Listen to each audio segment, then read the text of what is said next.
Hello. First, I would like to thank Mary Edwards for organizing this super interesting panel. And second, I would like to ask your indulgence today because I've been suffering from a cold for the past week, so I may have to use a lozenge at some point, but I'm going to try not to. Egon Schiele was the first artist to systematically explore the double self-portrait's potential.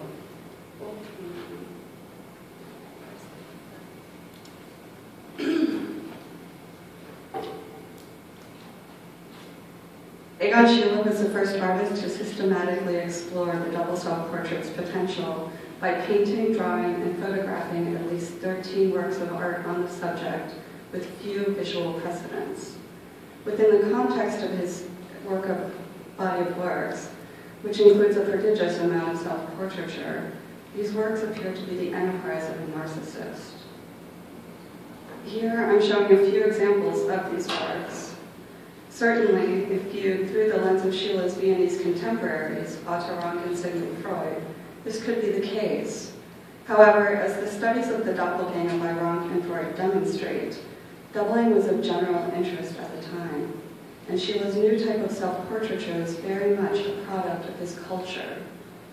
Not only were there extraordinary examples of doubling in portraiture present in the Habsburg Empire in 1910, but Viennese authors such as Otto Schnitzler and Hugo von Hofmannsthal were also engaging with the concept in various forms. The Viennese double represents a different inclination from the romantic doppelganger. Its original manifestation in Jean-Paul's 1797 novel, Siebenkees, characterizes the doppelganger as an alter ego. And its manifestation in romantic literature was generally malevolent. However, as Lauren Martins argues in her 1996 book, Shadow Lines, Viennese intellectuals were using doubling as a means of juxtaposing unresolvable dualisms in an attempt to access what Martins refers to as the dark area, a place that represents the core of the human condition. The two places, Martins writes, are thus both continuous and discontinuous, antithetical and one. The barrier between them is absolute, yet potentially non-existent. Schiele's double self-portraits are visual manifestations of this Viennese pursuit. Borrowing Robert Goldwater's term Gedankenmalerei, which he defines as the necessity for an art of ideas and feeling, but which literally translates as the painting of ideas, I will argue that Schiele's double self-portraits are a strategic attempt to access the inaccessible, sometimes within the self, often between the represented selves and the viewer, and many times in both places. I will present these as two distinct groups of works, with one pivotal drawing between them, the Selfsier's works of 1910 and 11, and his later works after 1913. The Selfsier's works of 1910 and 11, comprised of 2 drawings and 3 paintings, display a remarkable level of consistency within their composition. In all of these, the figures are placed along the central axis of the work in a unified, almost conjoined pose. This sketch from 1910, Zwei männliche Gestalten, shows the indeterminacy presented through this format. It includes many of the characteristics that are common to the group: frontal positioning, figures that are both unified and distinct, and one figure with a lighter tone than the other. In this sketch, the figures are ambiguously distinguished below the chin, but have distinct heads and facial features. There could be 1 or 2 bodies, because the demarcation between them is far less articulated than the distinction between the 2 heads. In fact, the 2 jagged lines that bisect the center of the form instead unify the figure, as if it is the opening of a coat. The positioning and the number of hands that Schiele chose to include further reinforces that this ambiguity is intentional. He portrays only 2 hands, one on each side of the main form. This polysemia line stands in stark contrast to the clear distinction that he lends to the heads. Sheila distinguishes between the figures by including oppositional qualities between them, with notable contrast between dark and light coloration and an active and passive gaze. This painting, entitled Prophets, is one example of this. Sheila's writing reveals a true concern with distinguishing between these two types of looking, not only for himself but for the viewer. The formal qualities of the self-seers group suggest that the distinction is not only between active and passive viewing, but also between an ecstatic and an enstatic view of the self. Ecstasy requires a separation of body and spirit, a stepping outside of the selves as a means of self-examination. And many scholars argue that this is the case in Sheila's double self-portraiture. However, beyond the literary tradition of the doppelganger being one who sees himself, ecstasy's meaning implies an element of euphoria and a loss of self-consciousness in the presence of an outside force. Enstasy, a term coined in 1958 by the religious scholar Mircea Eliade, is the opposite experience.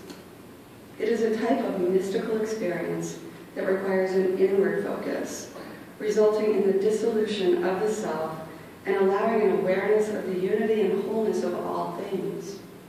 By portraying the two selves as both whole and divided, by distinguishing between the two modes of seeing, and very importantly, by uniting them together in a frontal pose that confronts the viewer, Sheila alludes to both an ecstatic and enstatic self-experience.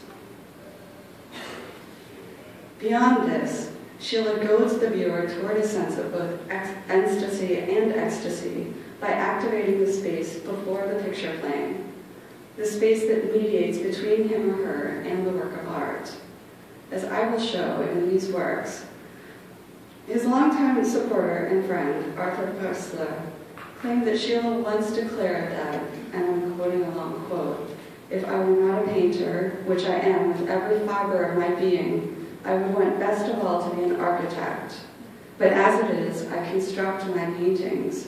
Everything in them is, correctly regarded, actually constructed. To compose a picture means to construct it. A painting that is not structured like a piece of architecture never amounts to much." That's the end of the quote. Sheila's concern with including the invisible space in front of the picture plane in the painting conforms to his reputed enthusiasm for architecture, as the negative space of a building is the practical, most engaging element.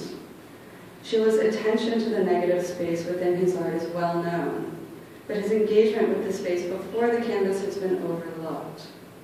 The two self-seers paintings of 1910 and 1911 both include allusions to the space before the canvas, the space in which the viewer stands. Here, in the 1910 self-seers, the space before the canvas could well be a mirror in which the doubles are viewing themselves in an act of deep introspection. In the 1911 variation of the self-seers, Sheila includes a hand that originates from the lower frame, that resembles a gesture being made from the viewer's space, and its entanglement with the arm of the figures intertwines the antithetical qualities of art and life as the space within the painting becomes enmeshed with the space before the artwork. With the surface of the work rendered porous, the immediacy of the figure's action invites the viewer to participate in a mode of seeing that is outwardly directed into the canvas, yet inwardly directed to his or herself. What I have described is a creative strategy that is directed outward into the space before the artwork. Here, some examples of his later works, because in 1913, Sheila began to deviate from this composition, producing 3 very different double self-portraits in gouache on paper. In his later double self-portraits, contrasting features between the pair are softened or eliminated. Additionally, the iconography shifts away from the static duo staring out of the canvas, becoming more varied and dynamic. The first deviation from the structure found in the self-series series is found in Sheila's Sears, double self-portrait with Wally of 1913, which appears to be a pivotal piece that may have prompted Sheila's abandonment of the self-series format. It seems that Sheila's original composition was quite similar to his previous self-series, and that the inclusion of Wally, his partner, model, and muse, was indeed a compositional modification. The hand that covers a portion of the right figure's jaw shows that these are original elements of the composition, and in contrast, the completed chin of Sheila's self-portrait on the right can be seen through the quite obvious pentimento which demarcates her hair. The inclusion of her face fills the void between the series of four hands, a necessary and successful addition to the composition, and it likewise balances the space between the three faces. However, it changes the meaning of the doubles. Indeed, with her partially obscured face and mysterious gaze, Wally challenges the two Sheilas for primacy as the subject of the work. In fact, this is arguably the most personal of Sheila's double self-portraits. Sheila had been imprisoned in 1910 on charges of kidnapping, rape, and corruption of minors. The only charge that was not dropped was a magisterial response to his art, as he was held for 24 days on corruption of minors charges, because underage children had access to his drawings of nudes. His self-portraiture from this incarceration, as you can see here, is tormented, desperate, and unique in its expressive content. However, one painting from this confinement is optimistic. Here, the single orange was the only light, shows an orange that Wally brought to Sheila, a small luxury in otherwise dismal conditions. By adding his partner's figure to the Sears of 1913, Sheila deviated from the meaning of the self-Sears group, and his portrait becomes a tribute to his lover's loyalty instead. Wally is shown protected, enclosed, and emerging from the space between the double images of Sheila. The bodies of the three are scarcely represented. Instead, the vertical lines of the hands and feet are emphasized. In fact, these strong vertical lines repeat across the page with such regularity that they are reminiscent of prison bars. The orange globe on the left seems to be a reference to the orange that Sheila painted in his prison cell, with the gray colors of his hair echoing the same grays found in the prison series. This painting is personal, referring to a real experience, yet it is devoid of the powerful emotions that are depicted in the prison series. While remaining personal, the double self-portraits made after the drawing that included Wally reflect Sheila's perception of the artist and art, initiating a third phase of Sheila's handling of double self-portraiture. The change becomes evident in the next example, Devotion of 1913. Identifying this as a self-portrait could be problematic, because the pair does not face the viewer. However, these are not generalized types, nor are they models. The thin, angular bodies, shocks of brown hair, and artist's smocks correspond with Sheila's customary means of portraying himself. However, likeness is not Sheila's primary concern in this painting. Importantly, the figures are activated for the first time, released from their static frontal pose, and this decision seems to prompt a new visual strategy for future double self-portraits. As Sheila transitioned to a different understanding of the double's potential, the distinctions between the two are all but abandoned. Devotion of 1913 reveals Sheila as the artist, with the figure's facial features subjugated to the more important motif of his apparent action, making art. Here, the artist is so completely immersed in his work that he does not even bother to acknowledge the viewer. Fine strokes of primary color animate the figure, emphasizing his action. His stylus is not clearly delineated. Instead, it is an extension of the hand, incorporated into its physical structure. This artist is comfortable with his tools, and above all, he is purely physical, with both bodies energized by jagged contours and vivid primary colors. Yet the object of attention, the work of art being depicted and assumedly the object of devotion, is void. Both figures are destabilized, supported by the structure of their clothing, which, as the most saturated color field in the painting, forms an activated square in the center of the visual field. The physicality of action is depicted here, as is the self being seen. In other words, the act of creation seems to be being privileged over the creation itself. A curious contradiction, given that Sheila titled a 1912 painting, "Art cannot be modern, art is eternal."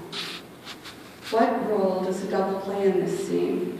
How does Sheila add to the concept? For the first time, the figures are detached from one another, unified only by the complementary shape of their garments.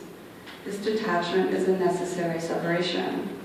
The painter is not yet the artist. It is the spirit that created art, wrote Sheila in his journal in 1910. The spirit to which he refers is not an outside force, but it is instead the metaphysical life force of the body being imbued into the eternal life force of the painting. Here, Sheila depicts a far less literal interpretation of the ecstatic and enstatic view. The second observing double does not observe the physical body. Instead, he observes the creator in the act of creation. He is an overseer, yet in a far different manner than the double standing behind the 1910 and 1911 self-seers.